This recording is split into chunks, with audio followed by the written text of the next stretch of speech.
Glórias a Deus. Gênesis, amado, capítulo 23. Bendito é o nome de Adonai, que vive e reina para todos sempre. Gênesis, meus irmãos, capítulo 23. Só um detalhezinho aqui, meus irmãos, que está atrapalhando, mas a gente já vai agora chegar em Gênesis, capítulo 23. Amém? Que é o início da Paraxá, versículo 1. E nós vamos falar ainda um pouquinho mais sobre Abraão, irmãos, e a luta que Abraão travou. Amém? Diz assim a palavra do Eterno, Gênesis 23, 1. E foi a vida de Sara 127 anos, estes foram os anos da vida de Sara. E morreu Sara em Kiriat Arba, que é Hebrom, na terra de Canaã, e veio Abraão lamentar Sara e chorar por ela. Depois se levantou Abraão de diante de sua morta e falou aos filhos de Et, dizendo: estrangeiro e peregrino sou entre vós. Dai-me possessão de sepultura convosco, para que eu sepulte a minha morta de diante da minha face. E responderam os filhos de Et a Abraão, dizendo: ouve-nos, Senhor. Príncipe poderoso és no meio de nós. Enterra a tua morta na mais escolhida de nossas sepulturas. Nenhum de nós te vedará a sua sepultura para enterrar a tua morta. Então se levantou Abraão, inclinou-se diante do povo da terra, diante dos filhos de Et, e falou com eles, dizendo: se é de vossa vontade que eu sepulte a minha morta de diante de minha face, ouvi-me e falai por mim a Efrom, filho de Zoar, que ele me dê a cova de Macpela, que ele tem no fim do seu campo, que me dê pelo devido preço, em herança de sepulcro por meio de vós. Ora, Efrom habitava no meio dos filhos de Et, e respondeu Efrom heteu a Abraão aos ouvidos dos filhos de Et, de todos os que entravam pela porta da cidade, dizendo: não, meu senhor, ouve-me. O campo te dou, também te dou a cova que nele está. Diante dos olhos dos filhos do meu povo, te dou, sepulta tua morta. Então Abraão se inclinou diante da face do povo da terra e falou a Efrom aos ouvidos do povo da terra, dizendo: mas se tu estás por isto, ouve-me, peço-te, o preço do campo o darei. Toma-o de mim e sepultarei ali a minha morta. E respondeu Efrom a Abraão, dizendo-lhe: meu senhor, ouve-me, a terra é de 400 ciclos de prata. Que é isto entre mim e ti? Sepulta a tua morta. E Abraão deu ouvidos a Efrom, e Abraão pesou a Efrom a prata que tinha falado aos ouvidos dos filhos de Et, 400 ciclos de prata corrente entre os mercadores. Assim, o campo de Efrom, que estava em Macpela, em frente de Manre, o campo e a cova que nele estava, e todo o arvoredo que no campo havia, que estava em todo o seu contorno ao redor, se confirmou a Abraão em possessão diante dos olhos dos filhos de Et, de todos os que entravam pela porta, e depois sepultou Abraão a Sara, sua mulher, na cova do campo de Macpela, em frente de Manre, que é Hebrom, na terra de Canaã. Amém? Queridos, nós vemos aqui, amados, Abraão, né? Ele, como eu falei com os irmãos em outra oportunidade, ele foi provado, amém? Porque a primeira prova de Abraão está no capítulo 22, amém? Quando o Senhor diz para Abraão: toma o teu único filho Isaque e vai à terra de Moriá e oferece-o ali em holocausto sobre uma das montanhas que eu te direi. Então Abraão vai, irmãos, ele cumpre o mandamento de Deus, ele não fica em dúvida em cumprir o mandamento de levar Isaque lá no Monte Moriá para sacrificar Isaque. Ele vai, inclusive ele cumpre com denodo, ou seja, com muito capricho. Ele chega a se levantar de manhã, de madrugada, como está aqui, albardou o jumento, tomou consigo seus moços e Isaque.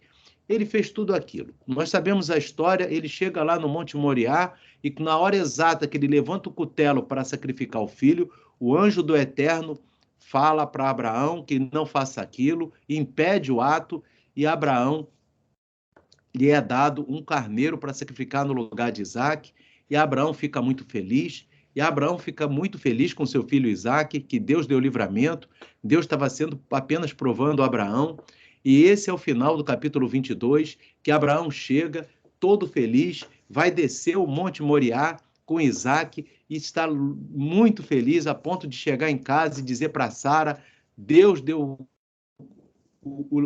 a vitória para Isaque, para mim, Deus colocou um carneiro no lugar de Isaque. Acontece, amados, que no capítulo 23, ele chega em casa e encontra Sara morta. Amém? Segundo o teste de Abraão seguido, ele chega em casa e encontra Sara morta. É mais uma dificuldade, é mais uma luta. Aí entra o capítulo 23, e ele que tinha toda a felicidade do mundo para contar para Sara que Deus poupou Isaque, encontra Sara morta, porque Sara não aguentou aquela emoção de perder o seu único filho. Deus provou Abraão, Deus provou Sara, mas Sara não aguentou e Sara faleceu. E Abraão não murmurou contra Deus, não reclamou, não, em momento nenhum se arrependeu de ter obedecido o mandamento de Deus. Ele sabia que Deus estava no controle de tudo, apenas lamentou e chorou por ela, porque ele não tinha, né, irmãos, por mais tranquilo e fiel a Deus, Abraão era um ser humano, ele chorou pela esposa morta, amém? E aí ele chorou, mas em momento nenhum ele reclamou, ele saiu de uma prova, vencedor, chega agora em casa, encontra a esposa morta, amém? E aí, meus irmãos, nós sabemos que isso também afetou Isaque, porque Isaque ficou com aquilo na mente dele, amém? Porque Isaque, ele estava já nessa idade aí, com quase 37 anos, e ele estava, né, irmãos, ia ser sacrificado por Abraão, e ali Isaque estava muito abatido com a morte de Sara, tanto é que após enterrar Sara, Abraão, ele já estava velho, e ele pede ao seu mordomo, Eliezer, que vá na casa de seus pais para que encontre uma esposa para Isaque, amém? E lá nós vimos a história que Eliezer vai e encontra Rebeca. Rebeca, ela é exatamente do perfil que Abraão tinha pedido para Eliezer, era uma varoa valorosa, e aí, quando eles se casam, o último versículo do capítulo 24, nós vemos que Isaque, que estava, né, irmãos, com aquela situação de Sara, diz aqui no verso 24, versículo 67, que diz, e Isaque trouxe Rebeca para a tenda de sua mãe Sara, e tomou Rebeca e foi-lhe por mulher e amou-a. Assim Isaque foi consolado depois da morte de sua mãe. Então, o consolo de Isaque veio através de Rebeca, amém? O Eterno faz questão de registrar aqui na Torá que Isaque também ficou abalado, mas foi provado também, a prova foi para os dois. E nós vemos, meus irmãos, que Abraão, ainda naquele episódio que ele chega do Monte Moriá e vê Sara morta, meus irmãos, no momento que ele vai tentar comprar, né, e vai comprar uma sepultura para a esposa, ele quer comprar exatamente a sepultura, né, irmãos, que está ali no campo de Efron, na cova de Maquipela. Por que ele quer aquela sepultura, meus irmãos? Eu já falei para os irmãos, é porque ali estavam enterrados Adão e Ravá, Adão e Eva estavam enterrados ali naquela cova. Aquela cova ficava, meus irmãos, numa fazenda de Efron, sendo uma grande fazenda, e essa cova ficava num campo dentro da fazenda, num campo lá no final da fazenda, e Abraão queria comprar aquilo para ali enterrar Sara.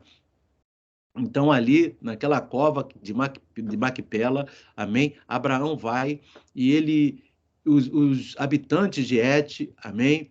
Eles chegam a zombar de Abraão, amém? Eles dizem assim no verso 6, ouve-nos, meu Senhor, príncipe poderoso és no meio de nós, enterra a tua morta na mais escolhida de nossa sepultura, nenhum de nós te dará a sua sepultura para enterrar a tua morta. Então, quer dizer, eles fazem uma zombaria com Abraão, amém? Mas Abraão, aqui no verso 7, continua humilde. Então se levantou Abraão, inclinou-se diante do povo da terra, diante dos filhos de Et, e ali ele vai falar com o dono da terra, que é Efron, amém? E Efron responde a Abraão, né, no verso 11, Abraão, eu te dou essa cova, né, aqui diante dos filhos do meu povo eu te dou, sepulta a tua morta. Mas Abraão novamente se inclina diante do povo e fala com Efron, não, eu quero é comprar a cova, me dê o preço, e Efron vai e dá para Abraão um preço incalculável, um preço extraordinariamente absurdo. Ele pede 400 ciclos de prata por um campo, amém? E ali, meus irmãos, é outro impacto para Abraão. Abraão vence a prova de Isaac, vê a esposa morta, quer enterrar a esposa, é zombado, e na hora de comprar, um preço super inflacionado, 400 ciclos de prata, é uma fortuna, irmão, na época, amém? Não dá nem para saber quanto que dá isso hoje. E Abraão vai, irmão, pesa prata por prata daquilo que Efron tinha pedido para comprar o campo. Amém? Outro impacto. O Eterno está vendo se Abraão vai reclamar, se Abraão vai murmurar.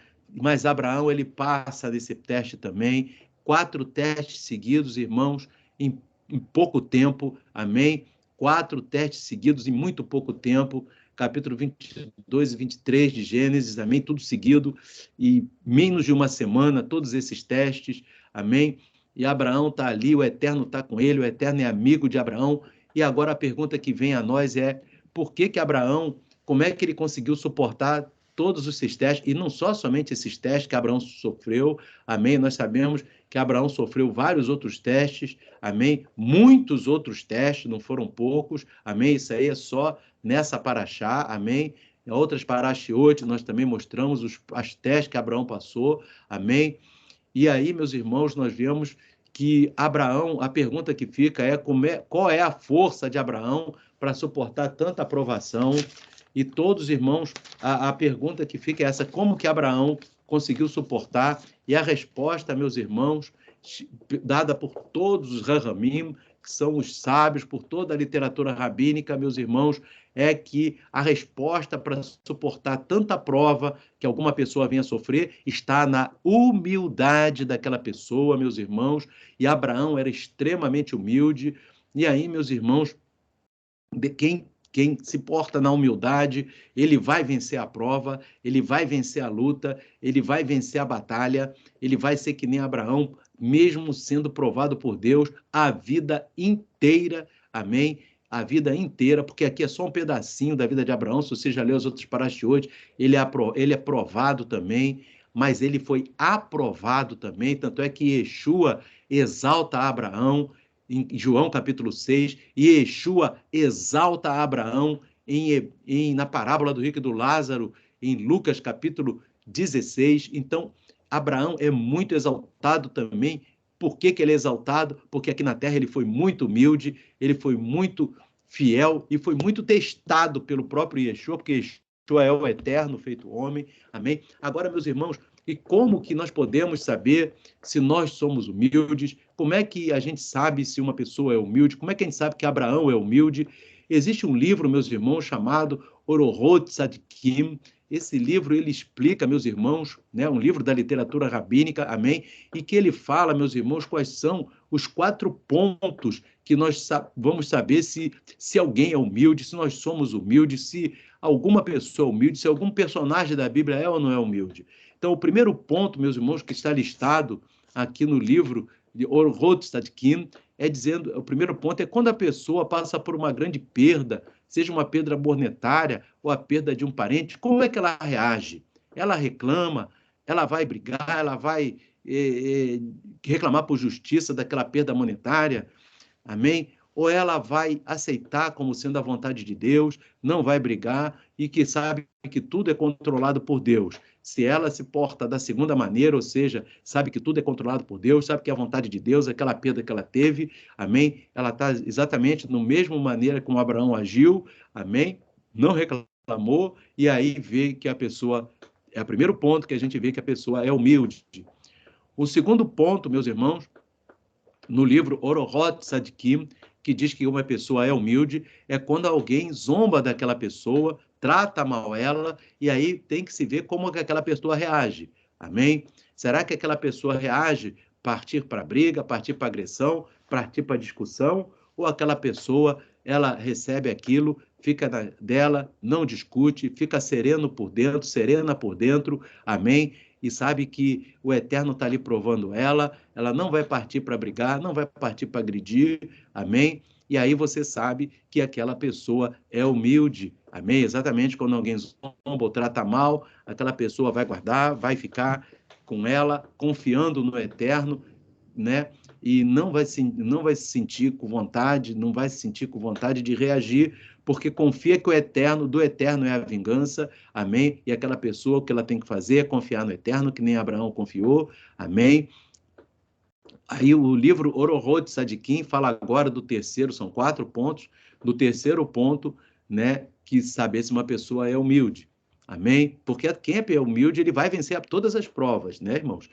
E aqui você vai ver aqui, o terceiro ponto é quando a pessoa tem momentos de tensão, momentos de dificuldade, momentos de pressão. Como que a pessoa reage, amém? E se a pessoa perde a calma, estoura, tem atitudes descontroladas, não é humilde. A pessoa que mantém a calma, pensa de maneira racional, confia no eterno, amém? E espera, dá um tempo, amém? Então, aí é o ponto também de humildade, de acordo com o livro Orohot Sadikim, da literatura rabínica, amém? Então, momentos de tensão, de dificuldade, está sob pressão, para ser humilde, deve se manter a calma, deve se pensar de uma maneira racional, não pode perder a calma, não pode estourar, não pode confrontar, não pode ter atitude descontrolada. Amém? O quarto ponto no livro Orohot Sadikim, que vai dizer, irmãos, se uma pessoa é humilde ou se não é humilde, amém? É como a pessoa se comporta depois de fazer bons atos. Porque às vezes a pessoa faz bons atos e ela diz assim, ó, como é que eu sou boa, ó, como é que eu sou bom, que eu faço isso, eu faço aquilo, eu ajudo as pessoas, eu faço isso por A, faço isso por B, eu faço isso por C. A pessoa, ela fala dessa maneira. Isso não é uma maneira humilde de agir, né? A maneira, né, humilde de agir é aquela pessoa que faz os atos de bondade, mas ela não se acha melhor do que ninguém, ela acha até que fez aquilo por obrigação perante o Eterno, amém? E ela olha, né, dizendo, pensando de uma maneira que aquilo que ela fez é nada mais que uma gota d'água de tudo que aquilo que ela deveria fazer na vida, amém? Ou seja, ela está humilde, ela acha que aquilo é mais do que uma obrigação dela diante do Eterno, porque é o Eterno que nos dá a vida, nos dá a respiração, nos dá saúde. Então, os atos de bondade que fazemos, amém? Nós não devemos nos exaltar por nada disso, aleluia, porque quando fazemos isso, não demonstramos humildade, de acordo com o livro Orohot Sadikim, amém?